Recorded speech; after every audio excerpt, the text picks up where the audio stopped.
এই রমজান মাসে আমাদেরকে যাকাত দিতে হবে, অর্থাৎ যাকাত দেওয়ার গুরুত্বপূর্ণ সময় হচ্ছে রমজান মাস। এখন যাকাত কার উপরে ফরজ, আগে আমাদেরকে সেটা জেনে নিতে হবে। একজন সুস্থ স্বাধীন প্রাপ্ত বয়স্ক মুসলমানের উপর, মুসলমানের কাছে যদি 7.5 ভরি স্বর্ণ অথবা 52 ভরি রূপা কিংবা সেই পরিমাণ নগদ টাকা থাকে, সম্পদ থাকে, তাহলে তার উপরে যাকাত দেওয়া ফরজ। এই যাকাত ফরজ হওয়ার কয়েকটা শর্ত রয়েছে। 1 নম্বর হচ্ছে নিসাব পরিমাণ সম্পদ থাকতে হবে। নিসাব পরিমাণ মানে হচ্ছে 7.5 ভরি স্বর্ণ।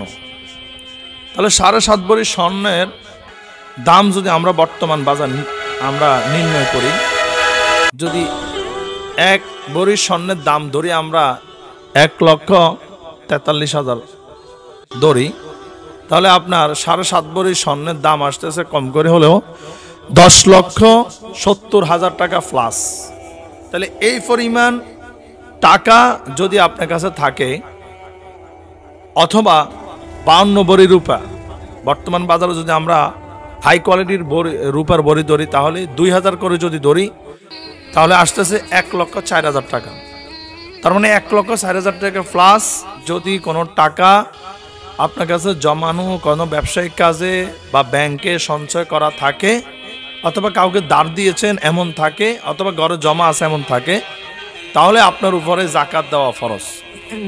এবং এই সম্পদটা আপনার কাছে 1 বছর থাকতে হবে। 1 বছর কম হলে হবে না, 1 বছর বরাবর হলেই আপনার উপরে যাকাত দেওয়া ফরজ। তাহলে 1 নম্বর নিসাব পরিমাণ দেন। 2 নম্বর হচ্ছে ওই সম্পদের আপনার পূর্ণাঙ্গ মালিকানা হতে হবে। ধরুন আপনার কাছে 1 লক্ষ টাকা আছে, কিন্তু এটা একজনের না, আপনার সাথে আরেকজন শেয়ার আছে, তাহলে কিন্তু আপনি যাকাত দেওয়ার এখনো মালিক হন নাই, কারণ আপনার কাছে পূর্ণাঙ্গ কম করে হলো 1 লক্ষ টাকা প্লাস, আপনি 1 লক্ষ টাকা প্লাস মালিকানা হতে হবে। তৃতীয় নম্বর হচ্ছে সম্পদ পূর্ণ 1 বছর আপনার কাছে মালিকানা থাকতে হবে, তাহলে আপনি যাকাত দিতে পারবেন, যাকাত দিবেন। 4 নম্বর, সম্পদ আছে কিন্তু ওই সন্তান এখনো বালেগ হয় নাই, এখনো না বালেগ, তাহলে অ্যাডাল্ট না হওয়া পর্যন্ত তার উপরে যাকাত দেওয়া ফরজ নয়। 5 নম্বর, শুধু সম্পদ থাকলেই হবে না, তাকে জ্ঞানী হতে হবে। অর্থাৎ একটা আবুল, যেই ঠিক মতনে টাকা পয়সা চেনে না, সম্পদ বোঝে না, সম্পদ সম্পর্কে কোনো ধারণা নাই, বা এই সম্পর্কে তার কোনো নলেজ নাই, তাহলে তার উপরে যাকাত দেওয়া ফরজ নয়। অর্থাৎ তাকে অ্যাডাল্ট হতে হবে এবং কি তাকে জ্ঞানী হতে হবে, এবং কি মুসলমান হতে হবে। একজন অমুসলিমের যতই সম্পদ থাকুক না কেন, তার উপরে যাকাত ফরজ না। শর্ত হচ্ছে আগে তাকে ইমানদার হতে হবে, আর তাকে ইসলাম গ্রহণ করতে হবে, মুসলমান হতে হবে। 7 নম্বর হচ্ছে স্বাধীন হতে হবে। একজন ফরাধীন ব্যক্তির, বর্তমানে যদিও ওটা নাই, আল্লাহ রাসূলের জামানায় দাস দাসীর প্রভাব ছিল, তাহলে স্বাধীন ব্যক্তির উপরে যাকাত দেওয়া ফরজ।